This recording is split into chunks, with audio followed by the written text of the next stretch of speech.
Abra a tua Bíblia comigo no livro de Atos, Atos dos Apóstolos, capítulo 1. Atos é o quinto livro do Novo Testamento, ele vem logo depois dos 4 evangelhos. Então é Mateus, Marcos, Lucas, João, Atos. Atos capítulo 1. Na verdade, essa é a segunda carta que se registra do evangelista Lucas, do discípulo de Paulo, por que não dizer apóstolo Lucas, médico que Deus usou para acompanhar Paulo nas viagens missionárias e para pregar o evangelho, enfim, evangelista Lucas, né? Escreveu a primeira carta que ele escreve para Teófilo, esse personagem, é o evangelho de Lucas. O livro de Atos é a segunda carta que Lucas escreve. Diz assim, a partir do verso 1, peço a todos que tenham reverência pela palavra de Deus, por gentileza. Escrevi o primeiro livro ao Teófilo, relatando todas as coisas que Jesus começou a fazer e a ensinar, até ao dia em que, depois de haver dado mandamentos, por intermédio do Espírito Santo aos apóstolos que escolhera, foi elevado às alturas, e a estes também, depois de ter padecido, se apresentou vivo, ressurreto, com muitas provas incontestáveis, aparecendo-lhes durante 40 dias, e falando das coisas concernentes ao reino de Deus, E comendo com eles, determinou-lhes que não se ausentassem de Jerusalém, verso 4, mas que esperassem a promessa do Pai, a qual disse ele: de mim ouvistes, porque João, na verdade, batizou com água, mas vós sereis batizado com o Espírito Santo não muito depois desses dias, verso 6. Então, os que estavam reunidos lhe perguntaram: Senhor, será este tempo em que restaurareis o reino a Israel? Respondeu-lhes Jesus: não vos compete conhecer tempos ou épocas que o Pai reservou pela sua exclusiva autoridade. Se você tem uma caneta, grifa esse verso, o verso 8. Mas recebereis poder ao descer sobre vós o Espírito Santo, e sereis minhas testemunhas tanto em Jerusalém como em toda a Judéia, Samaria e até os confins da terra. Dita essas palavras, foi Jesus elevado às alturas à vista deles, e uma nuvem cobriu os seus olhos. Estando eles com os olhos fitos no céu, enquanto Jesus subia, eis que 2 varões vestidos de branco se puseram ao lado deles, e lhe disseram: varões galileus, porque estáis olhando para as alturas? Esse Jesus que dentre vós foi assunto ao céu virá de modo como viste subir. Então voltaram para Jerusalém, no monte chamado Olival, que dista daquela cidade tanto como a jornada de um sábado. Quando ali entraram, subiram para o cenáculo, onde se reuniram Pedro, João, Tiago, André, Filipe, Tomé, Bartolomeu, Mateus, Tiago, filho de Alfeu, Simão, o Zelote, e Judas, o filho de Tiago.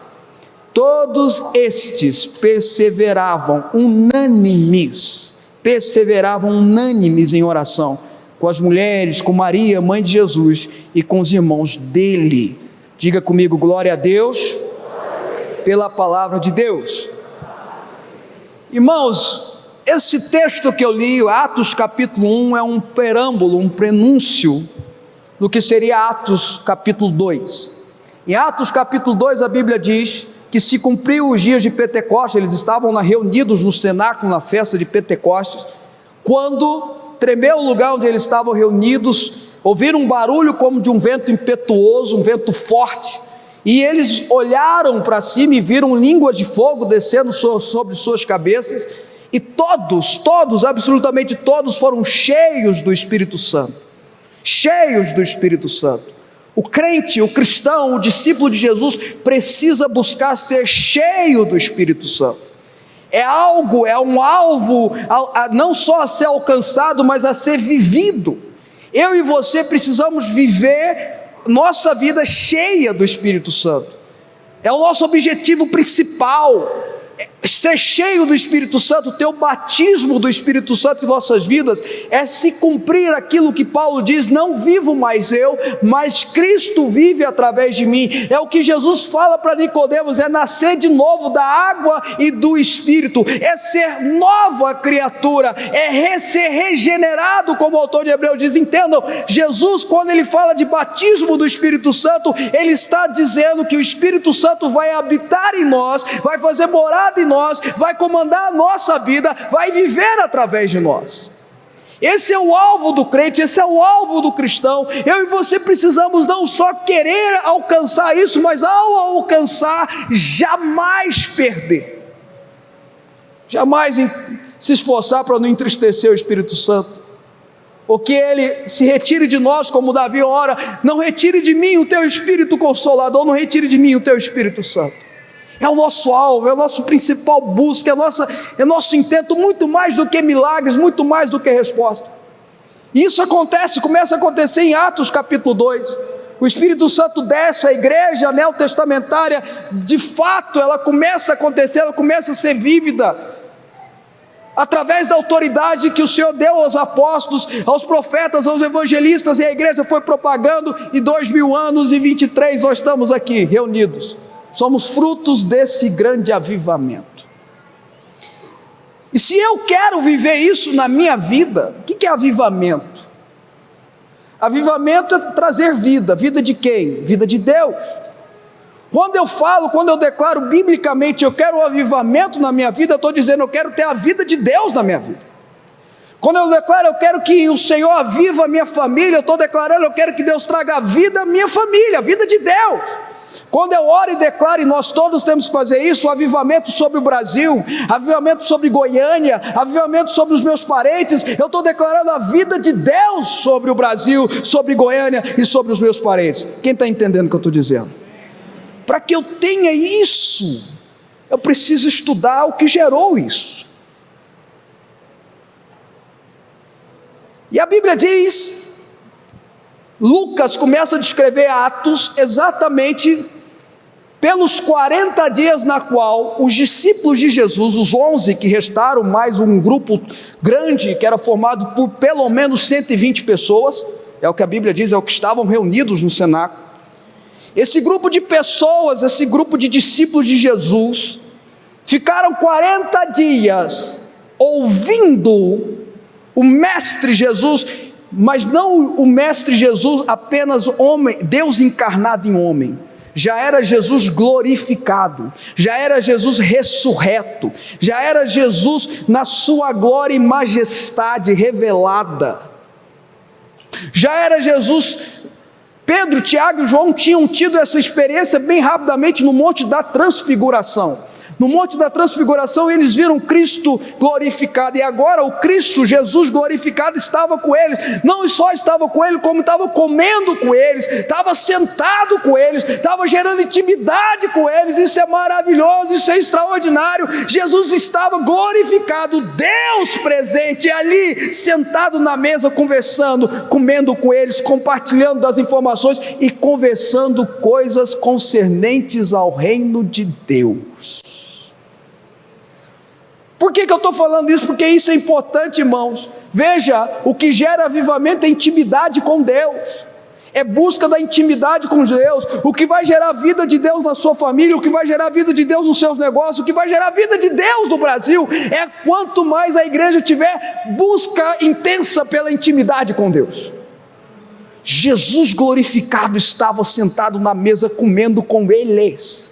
É você chegar em casa agora e colocar a janta para requentar do almoço, e Jesus sentar na tua mesa e comer a comida requentada junto com você, e conversando. E ele conversava coisas concernentes ao reino de Deus. É lógico que eu não dou conta de falar para você, de pregar para você sobre o reino de Deus hoje, porque senão o tempo vai embora. Mas eu vou dar dois textos, aliás, um texto para você e um significado.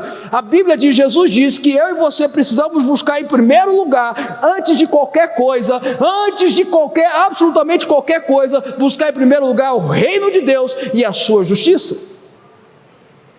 Jesus falou isso para um bando de discípulos ansiosos com o que comer, com o que vestir. Como é que nós vamos pagar as contas? Os boletos estão vencendo. Meu currículo, estou desesperado. Jesus fala para eles: olha os lírios dos campos, olha as aves do céu, Deus está cuidando deles, Ele cuida muito mais de vocês. Busquem em primeiro lugar o reino de Deus e a sua justiça, e todas estas coisas, todas essas ansiedades e preocupações vos serão acrescentadas. Mas o que é o reino de Deus? Reino de Deus, definição, é governo de Deus.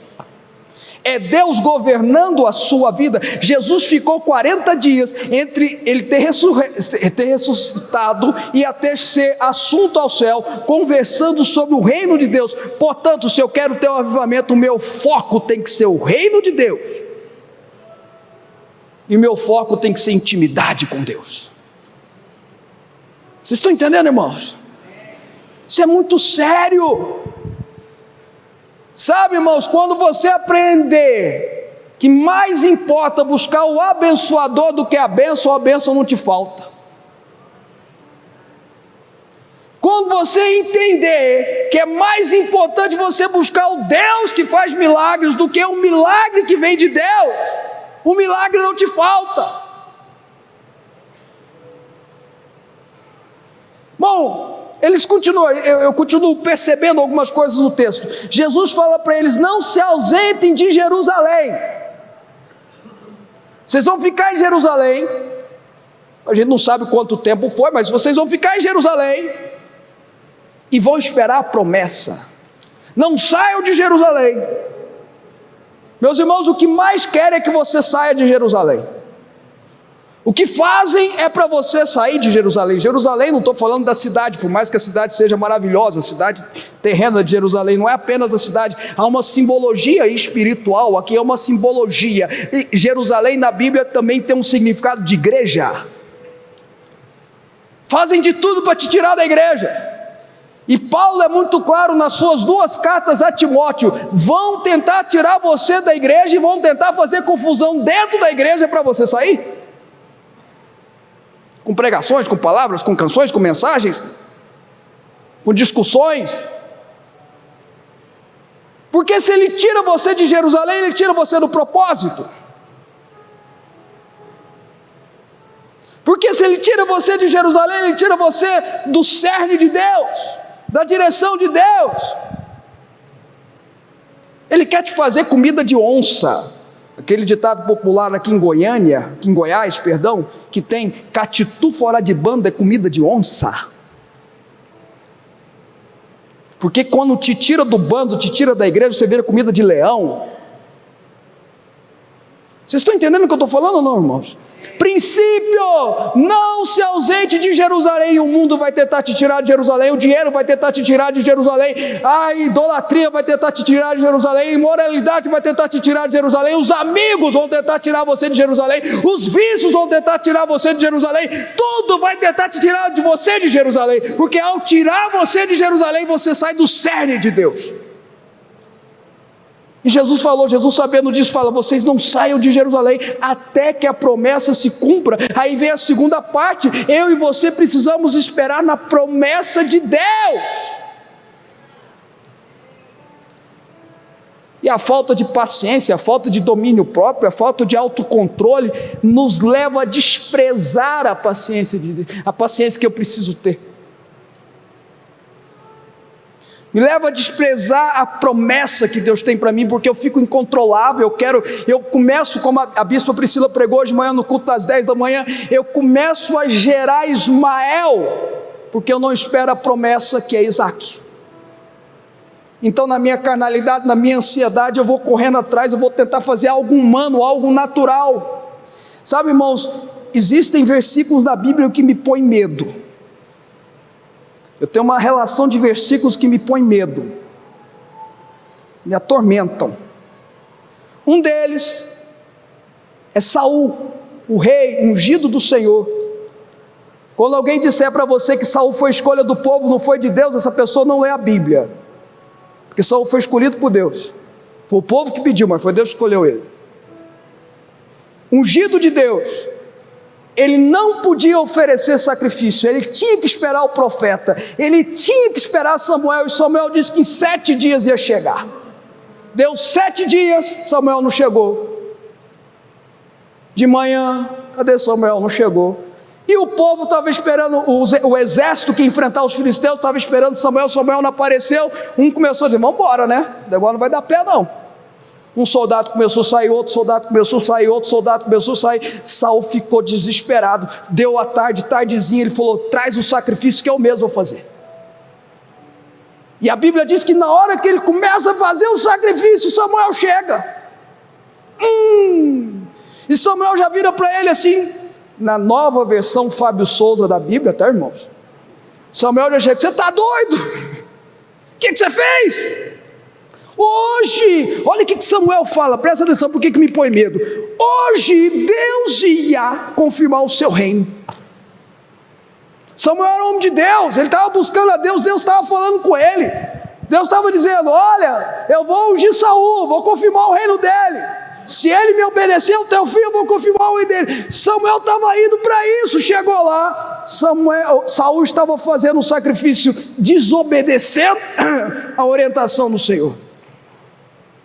E sabe qual foi a frase que Saul usou para Samuel? Presta atenção. Samuel, eu fui forçado pela circunstância. As circunstâncias nos forçam a sair de Jerusalém. As circunstâncias nos forçam a querer acelerar processos. As circunstâncias nos forçam a não esperar a promessa. Quem está comigo diz um amém forte aí. Amém. Aí, quando Jesus está comendo com eles, conversando com eles, que ele vai falando essas coisas, um ou outro fez o que muitos de nós, pastores principalmente, teólogos principalmente, fazem, começaram a discutir. Senhor, será agora que o Senhor vai restabelecer o reino de Israel? É mais ou menos assim, se fosse hoje, Senhor, nós somos amilenistas, pós-milenistas, pré-milenistas, antitribulacionistas, pós-tribulacionistas, qual é a nossa linha escatológica, Senhor? Qual é a hermenêutica, Senhor? Qual é a exegese, Senhor? É esse debate que a gente faz. Eu sou arminiano, não, eu sou calvinista, e você? Eu nem sei o que é isso. Eu sou meio termo.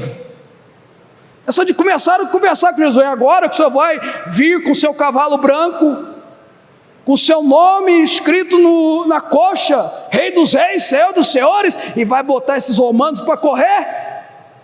Jesus olha para eles e fala, não vos compete, verso 7, saber horas e épocas que o Senhor Deus reservou para a sua única e exclusiva autoridade. Pego esse texto e pego um posterior, que diz que quando Jesus foi subindo ao céu, os discípulos estavam com os olhos fitos nele. Anjos apareceram e ninguém percebeu. Escuta, eu e você precisamos aprender a parar de entrar em discussões que não nos levam a nada. Eu e você precisamos parar de entrar em debates que Deus não nos quer nele. Eu e você temos que parar de entrar em brigas que Deus não nos quer. Se tem algo que a gente vê na Bíblia, na história dos reis em especial, na história dos profetas em especial, não entre em batalha que não é sua. Paulo vivia falando isso nas cartas, para com essa discussão entre vocês aí. Tem uma das cartas que Paulo fala que eles estão se mordendo. Para de se morder. Se deixar, vocês vão brigar com o cachorro. Para com isso. Eu e você temos que parar de entrar em discussões dentro da nossa casa que não nos levam a nada. Para de brigar com teu marido para que ele se converta e vai orar por ele. A briga não está funcionando. Para de brigar com seu filho jovem, adolescente, para ele se converter e vai orar por ele. A briga não está funcionando. Vai orar por ele, porque ele pode ter todas as armas, isso é uma frase de Spurgeon, todas as armas contra o que você fizer, mas ele não tem contra a sua oração. Vocês estão entendendo, irmãos? Para de entrar em debates, discussões que não nos levam a nada, não vos compete, para com isso. Mas o cara da internet falou isso, mas o fulano da internet deu uma opinião assim, ai meu pai do céu, e a gente não anda, o evangelho não está sendo propagado, não está sendo pregado, porque a gente está preso nessas discussões. Vocês estão entendendo o que eu estou falando? Não. Mas aí Jesus é mais claro ainda, porque ele emenda, ele fala, não vos compete entrar nesse tipo de discussão. E outra coisa, quando você está com os olhos fitos em Jesus, você não presta atenção nem em anjo. Quando você está com os olhos fitos em Jesus, você não presta atenção nem em anjo. Ao ponto de Paulo dizer que se um anjo do céu ungido descer e pregar algo diferente do que Jesus pregou, é para você e eu olhar para o anjo e dizer, seja maldito. Vocês estão entendendo, irmãos? Então escuta o que eu vou te falar em nome de Jesus, porque Jesus emenda. Jesus fala, não vos compete ficar com essas discussões mais, porém, todavia, recebereis. Eu vou dar, pela minha graça, vou soprar sobre você, vou derramar sobre você, recebereis poder, ao descer sobre vós o Espírito Santo, e sereis minhas testemunhas. Deixa eu pegar essas duas palavras, poder e testemunha, porque a mensagem está aqui. Poder, no original grego, explosão, dínamos, bomba, explosão que destrói aquilo que não vem de Deus, que arrebenta com aquilo que não vem de Deus, que destrói aquilo que é da carne e do inferno, e gera um fogo do Espírito de vida. Quando eu leio esse texto, eu lembro de Ezequiel. A explosão vem para fazer primeiro o vale de ossos secos em nossas vidas, para que depois do vale de ossos secos, ao profetizar ao Espírito, o Espírito sopre e um novo corpo e uma nova vida se faça. Vocês estão entendendo o que eu estou dizendo ou não, irmãos? Isso é muito sério. Batismo do fogo do Espírito Santo não é dar trililique, por mais que eu sei que Deus faz isso, e eu acredito nisso, tanto é que em Atos capítulo 2 diz, que o derramar foi tão grande que as pessoas acharam que os apóstolos estavam bêbados. Se eles estavam bêbados é que eles estavam descontrolados. Se o pessoal achou que ele estava bêbado é porque estava descontrolado. Então Deus faz isso sim, mas é muito mais. Batismo do fogo do Espírito Santo é queimação de impureza, é transformação, radicalismo em Deus. E aí ele fala, sereis minhas testemunhas, no original grego mártir, da palavra mártir que a gente conhece, mas não no sentido de morrer por algo, mas no sentido de ter algo que vale a pena morrer. Vocês estão entendendo? Não no sentido de eu sou mártir, eu vou morrer pela causa. Em nome de Jesus, o Brasil nunca vai chegar a isso, mas no sentido de ter algo na vida que vale a pena morrer. O Evangelho é isso. Mas eu quero ir mais fundo, você me permite? Só duas irmãs aqui, você me permite? O que é testemunha? Testemunha daquilo que viu, testemunha daquilo que ouviu, testemunha daquilo que sentiu, testemunha daquilo que viveu. Eu só posso ser testemunha de algo que eu vivi, eu só posso ser testemunha de algo que eu experimentei. Então veja, irmãos, o que Jesus está dizendo é, não apenas você vai ser um agente de cura, mas eu vou te curar, para que através do teu testemunho, minha palavra seja pregada. Não apenas vou te usar como instrumento de libertação, mas antes eu vou te libertar, porque através da sua libertação o meu evangelho será pregado.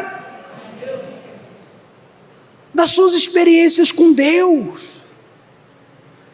O que Paulo fala lá em Atenas, tateando, olha que coisa louca, essa é a geração de Deus que Paulo fala.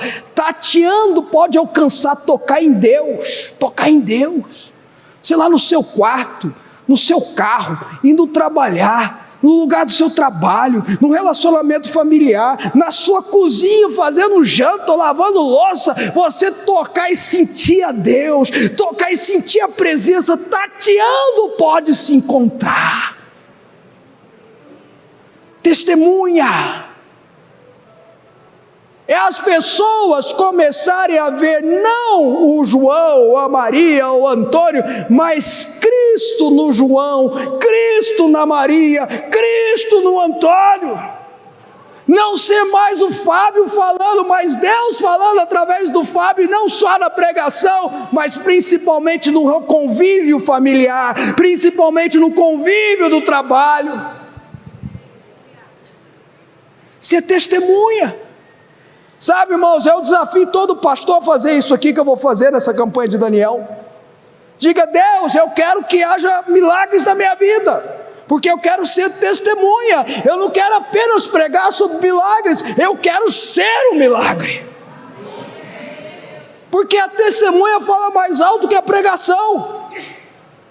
O testemunho fala mais alto que a pregação. Vocês estão entendendo? Não é à toa que Paulo diz que uma mulher crente santifica o seu marido, mesmo não crente, por causa do testemunho.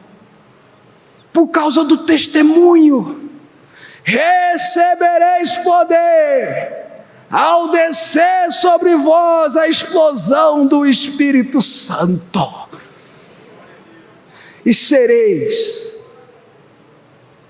ao viver milagre, ao sentir o toque do Espírito Santo, ao receber a cura, ao receber a restauração, a transformação, sereis minhas testemunhas. E eu termino com isso.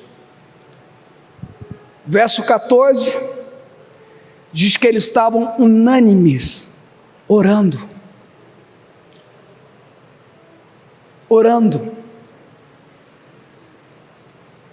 Se eu quero viver o sobrenatural de Deus, eu preciso entender e aprender o caminho da oração. Se eu quero vivenciar milagres, eu preciso aprender o caminho da oração. Se eu quero ser testemunha, eu preciso aprender o caminho da oração. Eu tenho um amigo que é um pastor, que Deus está levantando ele é filho de um pastor muito conhecido, e ele está ficando conhecido. Ele chama Douglas Gonçalves. Ele tem uma frase que eu achei muito interessante, muito impactante. Ele fala assim, que ele quer ver o que Paulo viu, ele quer ver o que Isaías viu, o que Paulo viu, que disse que eu reputo como esterco tudo que veio antes. Aí eu começo a viajar, eu quero ver o que Isaías viu, que fez ele dizer: eu habito no meio de um povo de impuros lábios, e o meu lábio é impuro, e os meus olhos viram o rei na sua formosura. E só aí ele começa a anunciar as boas novas. Eu quero ver o que Ezequiel viu, ao ponto de acharem que ele estava doido. Eu quero ver na minha vida o que aconteceu com Paulo, ser jogado no chão, para que um apóstolo surja. Vocês estão entendendo, irmãos? Deixa eu dizer algo para você em nome de Jesus. A Bíblia diz que Deus despreza coração orgulhoso. A Bíblia diz que Deus se agrada e atende coração quebrantado. Portanto, enquanto o meu coração estiver orgulhoso, Deus quebra ele. Porque se ele estiver orgulhoso e soberbo, ele não me escuta. Então, para que ele me escute, aí eu venho para a igreja e falo: Deus, me escuta a minha oração. Deus vem e quebra o meu coração, porque ao quebrar meu coração fica quebrantado, e o meu coração ficando quebrantado, Ele começa a me ouvir. Não desprezará coração quebrantado e contrito. Vocês estão entendendo, irmãos? Isso é maravilhoso, porque eu sei que Deus quer te levar a ser uma testemunha, mas por isso você precisa aprender o caminho da oração. O Espírito Santo só desceu porque eles estavam orando, só veio poder porque eles estavam orando. Sabe como tua família vai mudar? Quando você aprender o caminho da oração. Sabe quando o teu casamento vai ser salvo? Quando você começar a orar por ele. Sabe quando os seus filhos vão encontrar Jesus? Quando você orar pela conversão dos seus filhos. Sabe quando os seus negócios vão começar a prosperar? Quando você começar a orar pedindo a direção de Deus. Sabe quando você vai ter o estalo ministerial que você sonha? O levantar de Deus que você sonha? Quando você começar a orar, não só para ter isso na tua vida, mas principalmente para conhecer a Deus. Só quando eu o conheço, eu posso fazê-lo conhecido. Eu não posso dar aquilo que eu não tenho. Vocês entendem, irmãos? Eu sei, eu termino agora. Eu sei que Deus quer derramar sobre nós o seu doce, maravilhoso Espírito Santo. E interessante que o texto diz que é uma língua de fogo na cabeça de cada um. É algo para cada um, é algo especial para cada um. Deus tem algo para a igreja, é verdade, mas Ele tem algo especial para cada um de nós. Deus tem algo especial para você. É algo para você, mas veja, perceba, irmãos, só vai acontecer quando você aprender o caminho da oração.